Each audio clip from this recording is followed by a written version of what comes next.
Kazoza FM. Be your own boss. Ndabaramukije nongera ndabaha ikaze mu kiganiro Mvura, ikiganiro kiduha umuco ku ngwara zitandukanye. Uyu munsi turi kumwe n'abaganga bagira batuyagire bongere batuganirire ku ngwara zifatira ku magara y'abagabo. Nkuko mubizi ikiganiro mu gitegurirwa na Loritha Flavia Citegetse na muganga Claire na muganga Brian. Ndabaramukije. Baramukije. Muramutse neza. Ariko uyu munsi ntituri twenyene, turafise umutumire umuganga ariko aranonosora ivyo kubaga, yitwa muganga Cédric Rukundo. Ndabaramukije. Baramutse. Namwe bwe mwese rero ndongeye kubaha ikaze mu kiganiro Mvura, ariko tudatevye reka tugire ko mbega muganga Brian wobwira abariko baratwumviriza ingwara zifatira ku magara y'abagabo ico arico ingene zimeze, muce mwongera muganira hagati ya mwebwe abaganga ngo kugira mu bandanye mubabwira vyinshi. Duhereye ku bisanzwe kugira umuntu atahure ibigize ivyo bihimba by'amagara, umuntu yohera ku tuntu tubiri two kwita itengatwa. Hariho imwe iri ku bubamfu, iyindi iri ku buryo. Izo zose zikaba ari no vyita ko ari ihinguriro ririmwo intanga twese turazi yuko arizo iyo zihuye n'ivyo twita akagi bizana umwana. Mugabo izo ntanga zivuye ngaho hari amagara, zidugana akaringoti two kwita akaringoti gatwara intanga. Mugabo hakaba hari naho nyene uturingoti dutwara amaraso kuri ayo magara. Ego mu ngwara zinshi dukunze no kubona, hariho ingwara no kwita zivugwa n'abaganga no vyita ibintu medicale, bishobora kuvugwa n'imiti. Hariho nibindi bishobora kuvugwa barinze kubaga umuntu iyo vyagoranye. Ego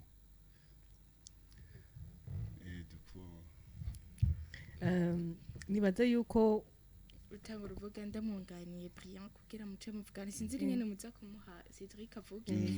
nunganiye muganga Brian ahejeje kutubwira amagara ico gihimba ico arico n'ingene coba giteye.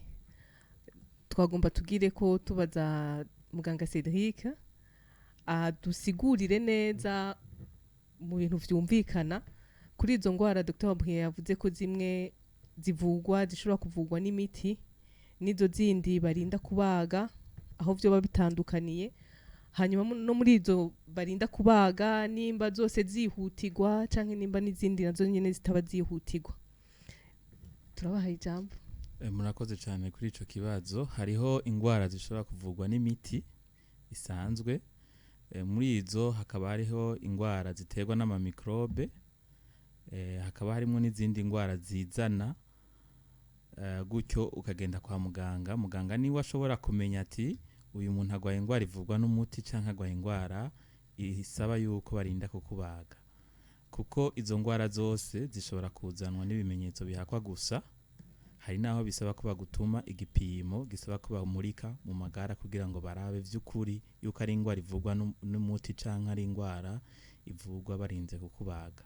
Muzo barinda kukubaga harimwo izo barinda kukurindiriza iminsi canke bakavuga bati wewe uzoze umunsi kanaka, ntivyihutirwa cane kugira ngo tukuvure, ariko dutegerezwa kukubaga, dutegerezwa gukuramwo nimba ari nk'ingorane yari isanzwe ihari bakayikuramwo. Hakaba n'izindi rero zitarenza nk'amasaha 6 batarakubaga. Hamwe vyorenza amasaha 6 batarakubaga bishobora no kugutera ubugumba canke bikagutera izindi ngorane. None bitandukaniye hehe kwizo zisaba yuko bagubaga vyihutirwa nizo zindi barinda kukubaga bitihutirwa? Itandukaniro rihari rinini n'ububabare. Mu gihe ufise ububabare bwinshi bikaba biri muri za ngwara zisaba kubagwa, biba vyihutirwa yuko umuntu abagwa. Nibaza yuko tuza kubandanya kumenya tuti izibagwa n'izihe, izitabagwa nazo n'izihe. Murakoze. Yego. Mbega ego nahantu twese tumenyereye yuko hari ubugabo bw'umuntu kandi ubwo bubabare naho ushobora kubwumva urashobora kubwirengagiza mbe n'ububabare ubwahe bwo gutuma uvuga uti reka ngende ndirukanga kwa muganga nje kuraba yuko ari ikintu cihutirwa canke ari ikintu bazava bandindiriza. Nububabare bukomeye cyane, nububabare udashobora kwirengagiza, nububabare bushobora gutuma n'umuntu ashobora kuyogwa canke bijya bitwa kudahwa. Umuntu agashobora no kudahwa akababara no munda, akababara amagara yiwe yose, akumva yuko ubwo bubabare adashobora kubwihanganira na gatoya.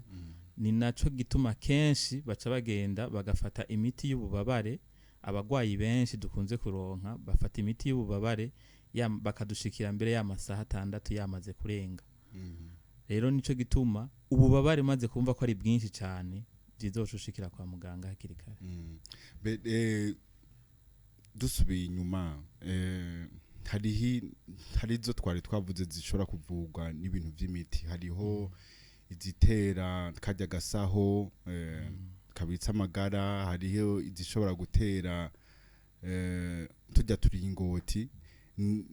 Nabyo nyene ni ibintu biba vyihutirwa, ni ibintu biba bikeneye yuko umuntu agenda kivuza buke buke atangorane.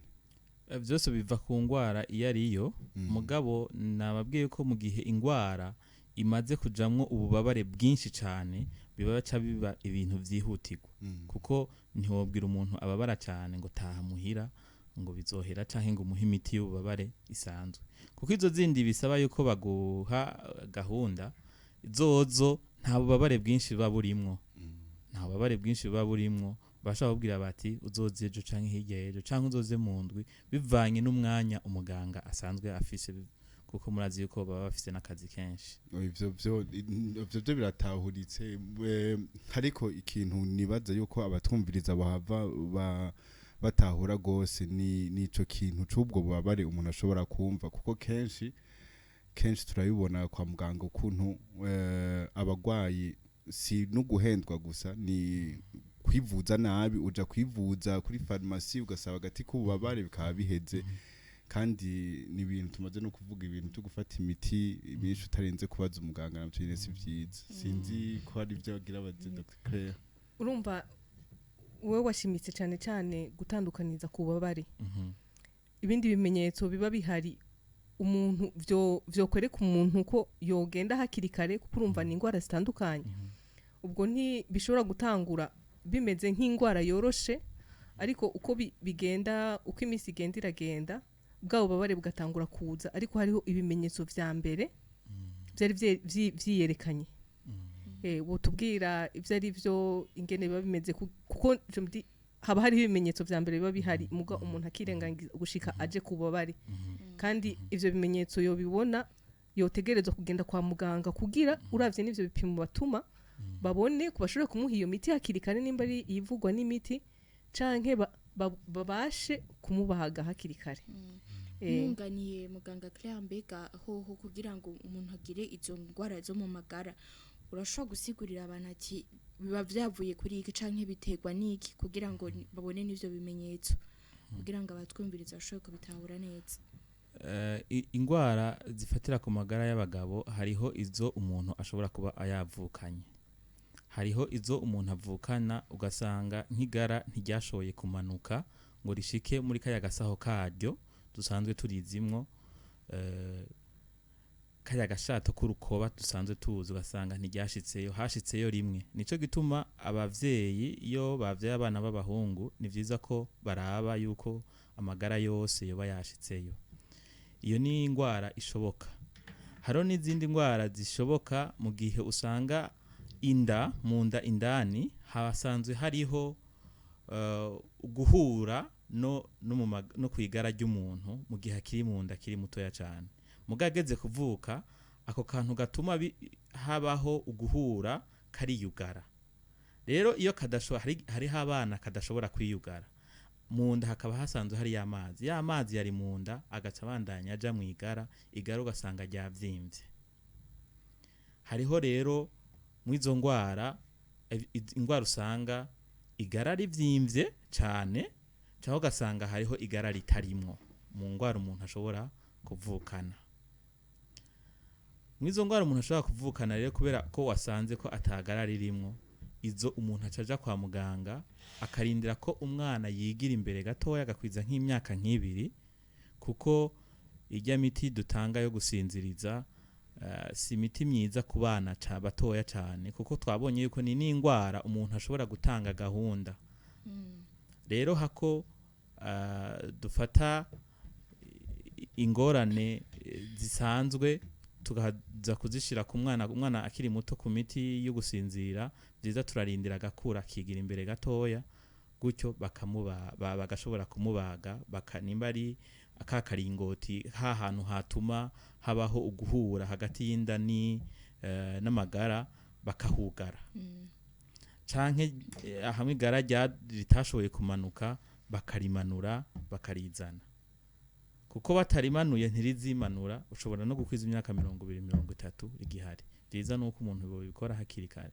Hariho n'izindi ngwara rero zifata abantu bakuze, ivyo bita imisipa. Hariho umusipa ushobora kumanuka ugashika no mwigara uciye muri hantu twavuga yuko hategerezwa kwiyugara. Mwico gihe uwo musipa rero yugufashe ushobora kuva mu ngwara bashobora guha gahunda ukaja mu ngwara zihutirwa. Uti bigenda gute? Wa musipa nukuvuga umusipa ni insogi zishobora kuja mwigara. Izo nsogi zirashobora kwihinga zikabaye trange cyane zikanigwa nigara na hantu zategerezwa guca, gutyo ububabare bukaba bwinshi bigaca biba ingwara bashobora kubaga vyihutirwa. Ego nibaza yuko sinzi ko namashiki yamushaka be nyene tubisubiye ko ivyo nyene vy'imisipa nivyo onye vyigara donc ritagenda aho ryategerezwa kuja. Nk'iryo gara hariho igihe rishobora kononekara, bigenda gute? Canke umuntu yomenya ryari yokwirukira kwa muganga canke yotwara umwana? Kuko kenshi abo nkunze kubona bahora babibona haciye kwezi amezi abiri, kuko donc si ibintu dukunze kuraba twihutira. Umuntu yohimiriza iki kugira umuvyeyi yihutire kwa muganga amenye ukuntu umwana we yofashwa?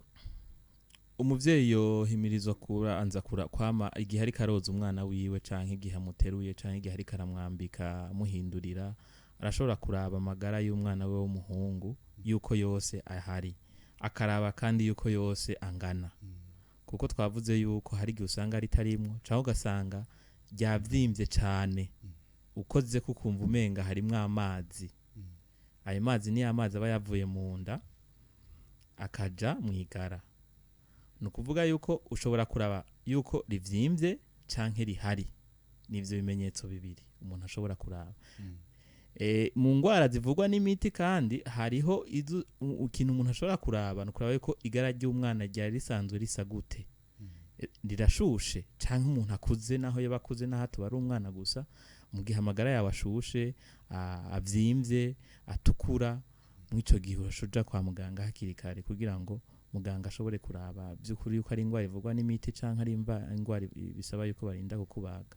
Yego, hari n'igihe abavyeyi abibona ko hariho igara ribuze canke rivyimvye, agaca yihutira kuza kwa muganga. Kenshi yibaza yuko baca bamufasha muri ico gihe nyene. Umwana afise nk'amezi 3-6, wobasha gusigura neza kugira abavyeyi babashe gutahura igituma babaha ujya mwanya wo kurindira. Ngerageje kwishura kw'ico kibazo, igituma tubaha umwanya wo kurindira ni kugira ngo duhe umwanya umwana gukura, kugira ngo ibihimba vy'umubiri wiwe bishobore kuba byokomera, kuko umwana aba n'umuntu novuga nti amagara y'umwana n'amagara adashoboye cyane cyo kimwe n'amagara y'umuntu akuze. Vyiza rero arigirwa imbere gatoya, amahaha yiwe agashobora gukomera, umutima wiwe ugashobora gukomera, igitigu ciwe kigashobora gukomera kuko mwirya miti tumuha mu gihe turiko turamusinziriza harimo imiti itegereza guca mu gitigu igaca mu maraso igaca iyo bariko baramusinziriza baragerageza gufata umutima hamwe n'amahaha bikamera nk'ibikora buke buke mu gihe rero ufashe umutima n'amahaha by'umwana mutoya bitari bwanakomere ngo uce ubigira bikore buke buke umwana ashobora guca yitaba Imana afashwe n'indwara y'umutima umutima ugaca uhagarara ubwo nyene ni ibintu bihora bishika rimwe rimwe ni naco gituma mvuga nti izi ndwara zisaba yuko umuntu barinda kumuha gahunda vyiza umuntu yorindira umwana wiwe agakwiza nk'imyaka 2 ibaze umwana wawe umujanye atararemvye cyane bakaca bakubwira yuko yitavye Imana muri bloc operatoire canke muri ca cumba basanzwe babagiramo nico gituma abavyeyi bakwiye kugitahura cyane kuko baba barindiriye ko umwana akomera yego nongera nshira koko muri uko gukomera baba bashaka kurindira ko umwana akura ariko amagara yiwe aba akimeze neza si ukuvuga yuko atazoba agikora neza ntaco bihinduka amagara yiwe abandanya akura kwa kundi nyene mugabo baba barindiriye kugira baze babashe kumukora bashobora kumukora ameze neza kugira azabandanya baho tubandanije kuri izo gukora n'ingoga watubwiye hamwe kuzisogiza imanuka ariko hari n'igihe handi haza ububabare amagara amerewe nabi cyane ku buryo ushobora wanatevye iryo gara ridasubira no gukora bigatuma n'irindi naryo nyene naryo rimera nabi wodusigurira mu buryo bwumvikana abantu cyane cyane abagabo babashe kubitahura iyo ngwara ahanini nta ikintu gikunda kubitera ni nk'abajya abantu bakunda nko kwicara umwanya munini ugaca usanga amagara abari ahantu ameze nk'ayugaranywe cyane cyane abantu bakunda kwicara umwanya muremure canke abantu bakunda gutwara amakinga kwa kuntu uhindukira wicara nabi cyangwa ukagerageza kwicara neza hari gihe ka karingoti Dr Bria yavuga kazana kaba karimwo amaraso karimwo imitsi izana amaraso karimwo imitsi jana intanga karimwo imitsi insoza bwenge karihinga kuko kameze nk'akagozi ako kagozi rero karitorda karihinga kamaze kwihinga kagaca katumenga ya mitsi izana amaraso mwigara iciyinigwa amaraso ntaba gishobora gushika mwigara nkuko yategerezwa gushikayo tukaba tuzi neza yuko igihimba kitaronka amaraso kica gipfa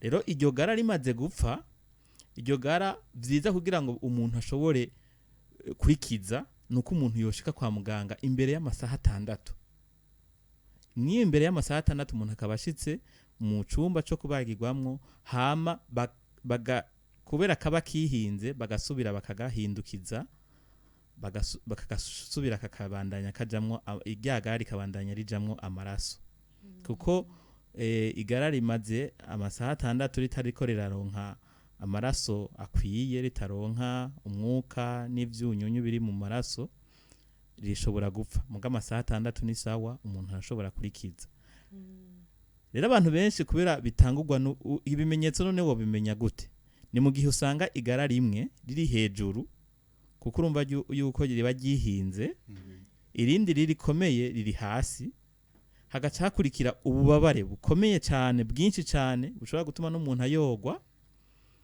hagaca hakurikira yuko iryo gara ugerageje kuri terura wumva umenga ububabare busa n'ubugabanutse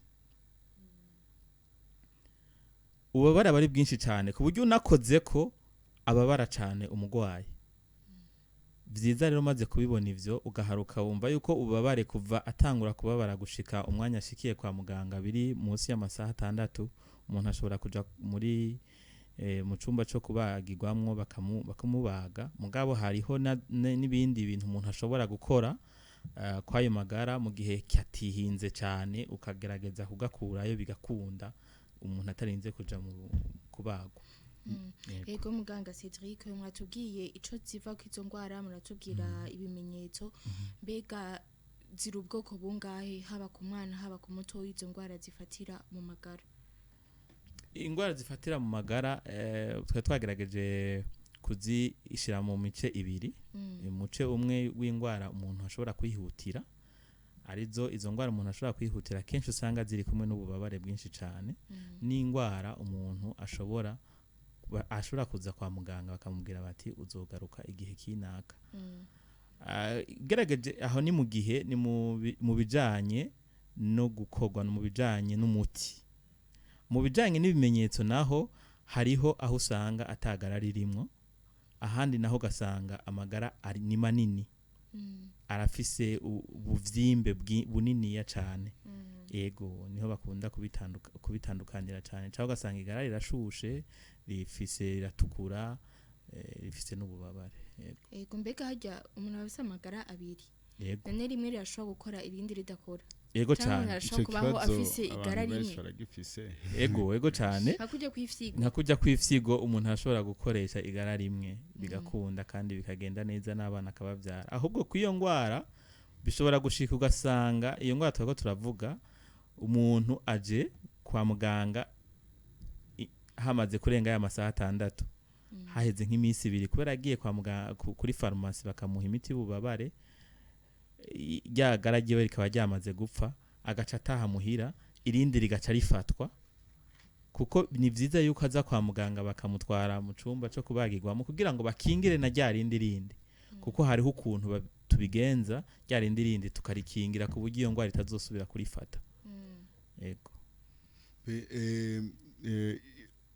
Ivyo onye waje no kuvuga ko Josiara natubaye ko kandi vyama vyanashitse, kandi abantu nibaze yuko kenshi batinyira ivyo yuko yoba afise igara rimwe ritosubira gukora nk'irindi. Mugabo uko ugenda kwa muganga hakiri kare kugira bakize iryo rindi ruhande nibaza ko bifasha. Mugabo hari ikintu gikunze gushikira abantu begere donc za bukuru kenshi ugasanga za musipa arayigize rimwe arasuye no kwigira, kandi ivyo biba bivuye kuki? Ku bantu bamaze kwegera mu za bukuru basanzwe bafise ibyo twita inyama zabo ntiziba zikomeye cyane. Kubera zidakomeye cyane rero n'uburemere busanzwe buri mu nda, hari n'abantu basanzwe bari mu za bukuru mu ugasanga bafise ibiro vyinshi. Mwico gihe iyo misipa irashobora guca iza kandi barigeze kumukora, kuko ucuca hahandi nyene bari baragerageje gukora, kuko za nyama naho bazikoze ko ntizaciye zikomera cyane. Igikuru sukumukora gusa ngo ucumureka agende, uramukora hama ukamuha n'impanuro. Nimba asanzwe avyibushe ukamubwira yuko yogabanya ibiro, nimba asanzwe aterura ibintu biremereye ukamubwira yuko yobigabanya ivyo bintu biremereye. Mbega hariho ingwara zifitaniye isano n'izo ngwara zifatira mu magara, nk'ingwara uvuga ati ufise nk'iyi byoshobora kugukwega kugwara gufatwa n'izo ngwara zifatira mu magara? Hariho izishoboka cyane cyane ku bijanye n'imisipa. Ku bijanye n'imisipa hari igihe umusipa nivyo bitwa ama hernie, ushobora kugwara umusipa kuri ahantu hamwe ukava mu nda, kuko umusipa ni ibintu ni inyama zo mu nda zishobora kuja mu igara canke zikaja ahandi hantu hatari mu nda. Ni gihimba cara ahantu kikaja ahandi kitategerezwa kuba, kubera yuko caronse umuryango gicamwo. None umuntu yokwikingira gute izo ngwara? Izo ngwara hariho nababwiye ko hariho iz'umuntu ashobora kuvukana. Ivyo urumva ntibikunda yuko umuntu avyikingira, nivyo umuntu avukana. Mugabo cyane cyane nk'imisipa hariho abantu bakunda kugira amasiporo ajya ama abdomino, hariho ama abdomino menshi abantu bakunda kugira amasiporo bashaka gukomeza inda. Hariho ama exercice amwamwe ashobora gutuma, simvuze yuko ategerezwa guca atera iyo ngwara y'umusipa, ashobora gutuma umuntu agira iyo ngwara y'umusipa. Hariho n'abantu basanzwe bikorera ibintu biremereye, hakaba hariho n'abantu bamaze kugera mu za bukuru kubera inyama zabo zamaze koroha zitaba zigikomeye nk'igihe bari bakiri bato. None nk'umuntu yamaze gufatwa n'iyo ngwara ifatira mu magara, inyifato yiwe yoba iyahe? Inyifato ya mbere umuntu yamaze gufatwa n'ingwara mu magara no kubanza kuja kuraba muganga akamusigurira ikibazo afise. Hari n'igihe bishika ko muganga yitiranya ingwara nyinshi zibiri canke zitatu akamutuma igipimo abakarinda kumumurika mu magara canke akamutuma ibipimo vy'amaraso kugira ngo arabe ingene iyo ngwara yariyo agerageze gutandukanya iyi ngwara iyi canke iriya, kuko izo ngwara biroroshe cyane kuzitiranya. Yego, kuko izifata amagara akaba maniniya cyane ni nyinshi. Izishobora gutuma hamwe kagasaho karimwo igara atagara riba rigihari ni nyinshi nazo nyene. Nico gituma umuganga ari vyiza kugenda kwa muganga. Niyo nyifato ya mbere.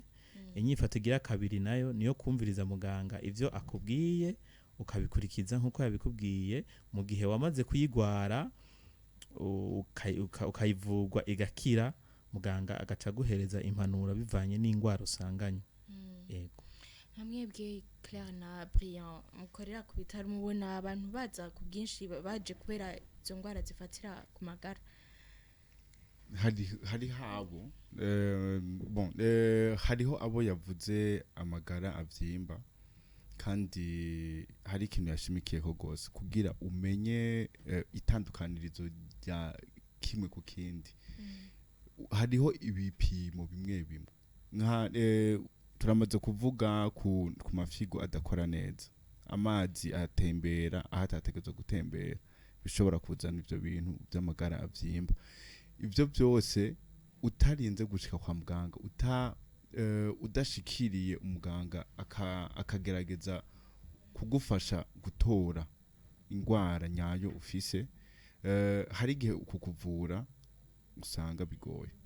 Kandi kenshi abantu nk'abo ni abantu kenshi usanga bahera mu miti y'ikirundi kasanga biheze nabi.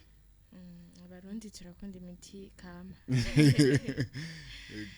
Ego none mubona abantu benshi izo ngwara zibafata kuko utamenya canke nuko sinzi twovuga ko ari bigenda gute? Je novuga ku vyo maze kubona sukuba kutamenya kuko ingwara iragushikira. Ikiba gikenewe no kumenya ingene wifata iyo ngwara igushikiye. Aha mu Burundi amagara ni ikintu abashinga ntahe mvuga ko baha akamaro kanini mu buzima bwabo. Ntibapfa kugenda bishitse rimwe, abibonye ubwa mbere oya arihagararako. Uko kwihagararako rero ukaca unasanga nta n'umuntu n'umwe abibwiye. Hari n'igihe usanga yubatse n'umufasha wiwe ntanabimenye ko afise ico kibazo, akihagararako akakinyegeza. Nkuko benshi bamwe ingwara zo mu magara nivyo hariho izifata bivuye ku ngwara z'ubwandu, ariko ntivyamara uko bimeze. Ingwara z'ubwandu woswa ukabibutsa abatwumviriza izarizo? Ingwara z'ubwandu ni za ngwara zandukira akibaza yuko iryo garagiwe ryavyimvye riko biramubabaza riratukura ryahindura ibara, akibaza ko vyavuye abyeretse umufasha canke abwira undi muntu kugira amufashe, akibwira directement yuko aba yagiye gushurashura ko yoba yanduye ikindi kintu. Kwikekana hajya n'ikindi kintu kibi. Birashika akabinyegeza kandi atari ico byanavuye ko, kandi nawe nyene azi neza ko atacu yakoze. Muga kihagarara ko agacigira ku gafarmasi akabwira ati urumva jemerewe uku nta kantu woma no kwifashisha.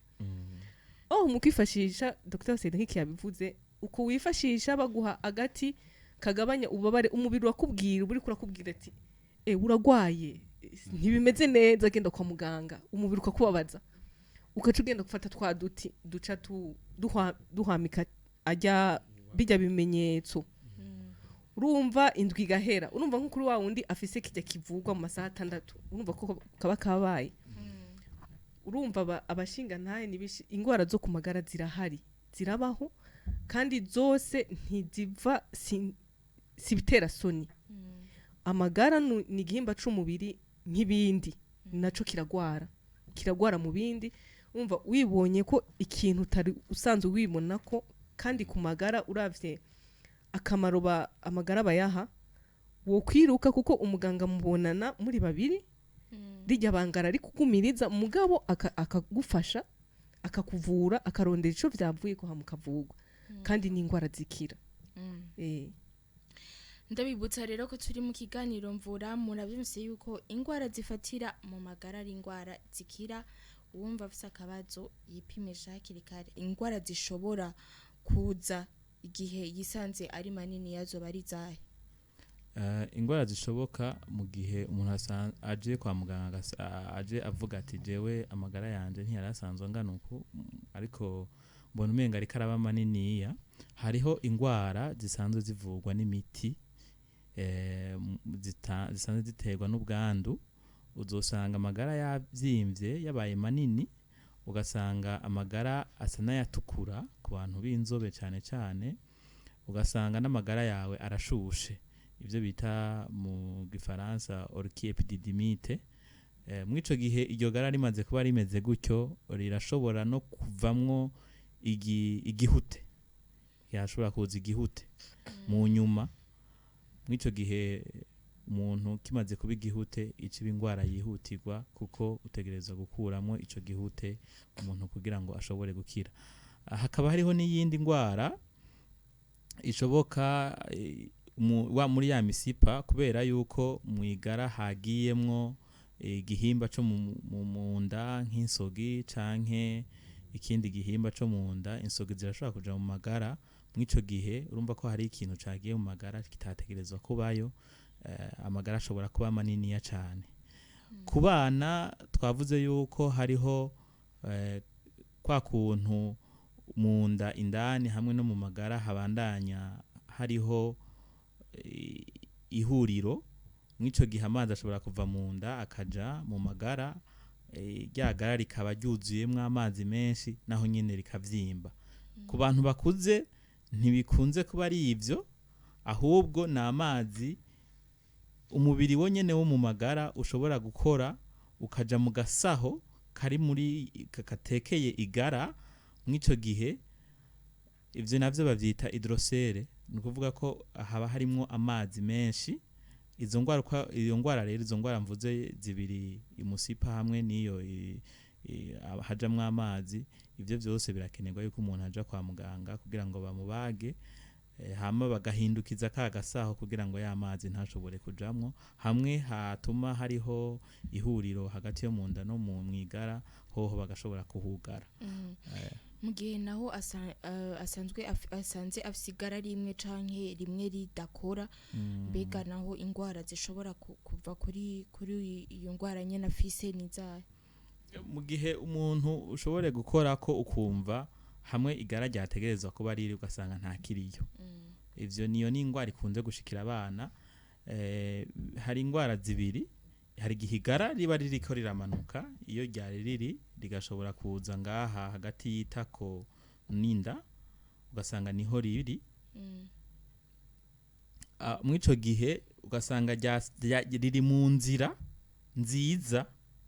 nziza ryategerezwa gucamo kugira ngo rishobore gushika muri kagasaho k'umubiri gasanzwe gatekeye amagara mwico gihe umuntu akenewe kubagwa hari n'igihe kandi ryagara ritaba riri mu nzira ahubwo rishobora kuba ryibereye mu nda rikaba riri nko handi hantu bakaba babitandukanya iryo ritari mu iyo nzira bavyita ectopie testicules mugaye iryo riba riri mu nzira ryo bakaryita cryptokid mwico gihe barashobora kurifata bakarimanura bakarishikana aho ryategerezwa kuba mbega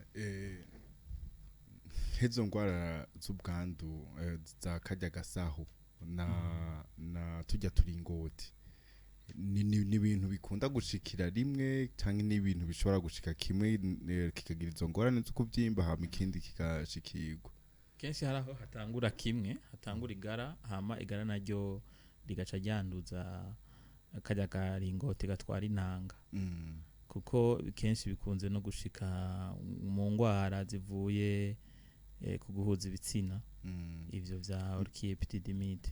Mbega hariho ingendo umuntu yo kwirinda, hariho bimwe yokora kugira yirinde ingwara nk'izone, kuko urumva yuko bivuye ku bwandu kandi hari bimwe no kwita umuntu yo kwikwegera akarandara yeshuse kuri izo ngwara nk'izo. Ego mw'iyi minsi mbere bamaze iminsi bavuga yuko hariho ingwara zifatira mu bihimba vy'irondoka zabaye nyinshi na cane cane zivuye ku bwandu. Aho ntitwovuga izo ziterwa n'amamikrobe n'imigera, hari umugera wa sida, hariho n'izindi nyinshi ziterwa n'iyindi migera itandukanye. Kuzikingira ni kwa kundi nyene twama turiko turavyumva hirya no hino, no kwirinda gushurashura, no kwihangana kububatse, no gukoresha agakingirizo kuwo babona yuko vyanse. Niyo nta kwizera uwo muri kumwe. Ego nivyo umuntu yokora kugira ngo yikingire ingwara nk'iyo ifatira mu bwandu. Murakoze.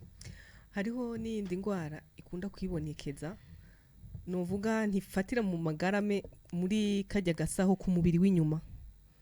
Ku mubiri w'inyuma akagwara urusebe rukaba runini, agashishuka washaka n'amagara akaboneka. Ubasha kutubwira uramvuye gatoyi kuri iyo ngwara, cyane cyane ibihora bituma abayigwara, ibiyituma cyane cyane. Ego murakoze kwico kibazo. Hari n'ingwara ikomeye cyane kandi idakunze gushika gose, mugabo ni ingwara kenshi ikunda gushikira abantu basanzwe bafise ikindi kibazo, nk'abantu basanzwe bagwaye amadiabete. Umubiri wabo, umuntu wese afise ingwara ishobora gutuma umubiri wiwe utigwanira nk'uko wategerezwa, ashobora kugira ico kibazo. Nagakomere gatoya gashobora kuza ku magara, tukaba tuzi yuko hajya ahantu isuku atari ryinshi cyane, kuko mu magara isuku si ryinshi. Aya migera ishobora kuba myinshi vyoroshe cyane, ariko umuntu asanzwe afise ukuntu abasoda b'umubiri bamukingira. Hari igihe rero ubugwaye ingwara ishobora gutuma abasoda b'umubiri bagabanuka, nka za diabete, hakabaho nk'umugera wa sida. Izo ni ingwara zishobora, harimo n'izindi imyaka, ugasanga umuntu afise imyaka 60, kuva kuri 60 kuduga niho bashaka kuvuga ko umuntu 65 bavuga ko umuntu akuze. Hakabaho ibintu byose vyotuma abasoda b'umubiri bagenda bagabanuka. Mwico gihe iyo ugize agakomere gasanzwe, umuntu ashobora kucagira igikomere kinini ya cyane, kuko abasoda b'umubiri w'uwo muntu bataba bakwiye.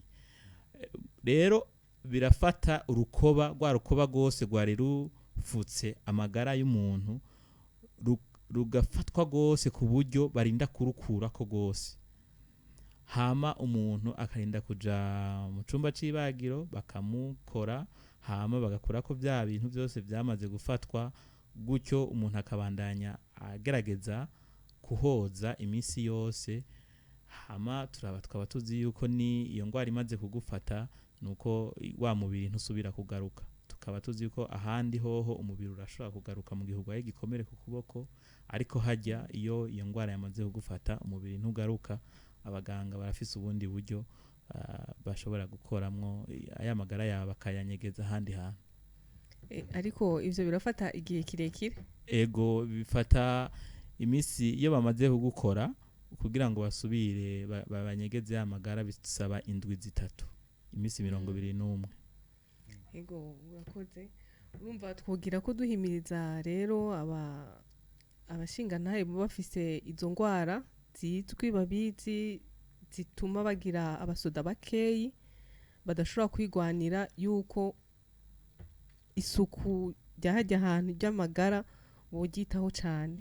Ega ho nta fungurwa nk'abantu bofungura ko duhora twumva abantu bavuga ngo nk'ito jus ya tomate kiratuma ngo umuntu ngo agira amasperme akomeye. Mbega nta bifungurwa canke ibinyobwa vyoba bihari umuntu ashobora gufata kugira ngo yirinde mwene izo ngwara zifatira mu magara, canke azivure iyo yayigwaye? Gushika ubu uye nta vyigwa birashobora kuboneka biri novuga ntivyemewe na OMS bivuga ku bijanye n'ingwara umuntu ashobora gufungura ikintu hama ngo akire nyinshi urinda kuja kwa muganga bakaguha imiti kugira ngo ushobore gukira. Ikindi novuga nuko kugira ngo umubiri kugira ngo ushobore gukora izi ntanga urakenera icunyunyu citwa zinc. Ico cunyunyu zinc hariho ibifungurwa cyane cyane ivyamwa. Umuntu ni vyiza yuko yobandanya afungura ivyamwa akagira ikarashishi akagira sport kuko irafasha cyane kugira ngo umuntu akishobore kugira amagara meza. hariho n'ikindi yari yanavuze na kare kandi ahubwo juste natwibutsa gose abantu baterura ibintu biremereye. Yego bavuga none guterurana hariya bihuriye urumva ama muscle iyo mitsi ahantu hose ifatanye hariho inyama hariho n'akantu kava ku nyama gafatanisha kwigufa. Aho hantu rero ntihakomeye gose co kimwe ku nyama kandi kenshi utwo tuniho dukunze guca. Uterura gose aho hantu harashobora gutakaza ingufu. Yego reka rero umutumire wacu wagire ko aha impanuro abe ko baratwumviriza nico niryo bahimiriza.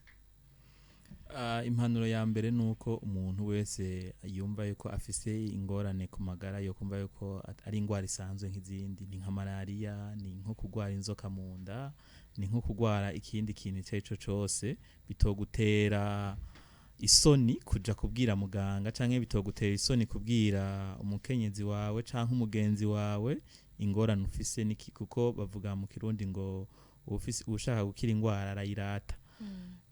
Iyo niyo mpanuro ya mbere. Mu gihe umuntu atanguye kumva ububabare mu magara yiwe byiza yuko yoca aja kwa muganga vyihutirwa.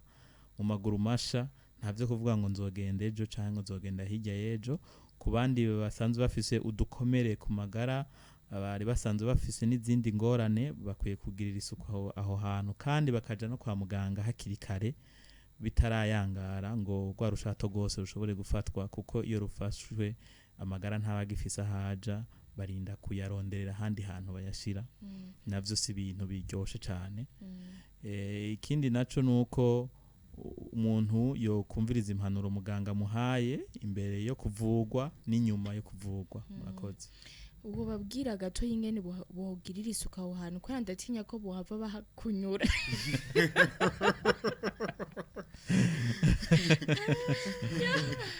Bakunyura suku hamesa bigava batera izindi gwara.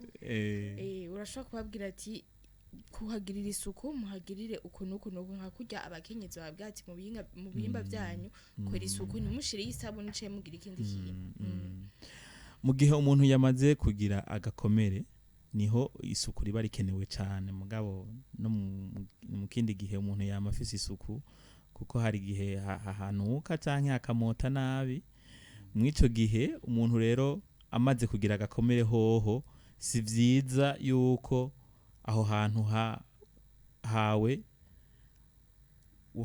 twaduhuzu two munsi twambara. Mbere mboneyeho n'akaryo ko kubwira abagabo yuko duhuzu twambara two munsi ari vyiza ko hari ikintu cavuyeho kera twahora twambara amakareso.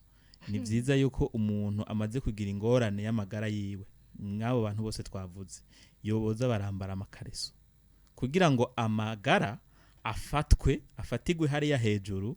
Kuko iyo amagara afatiwe hariya hejuru urumva ko kwa kuntu aguma yihindukiza bivanye n'ukuntu wicaye ntibiba byinshi cyane.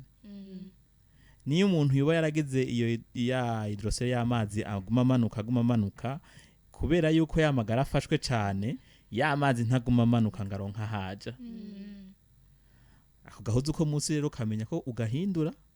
Abantu bafata agahuzu ko munsi bakambara indwi yose.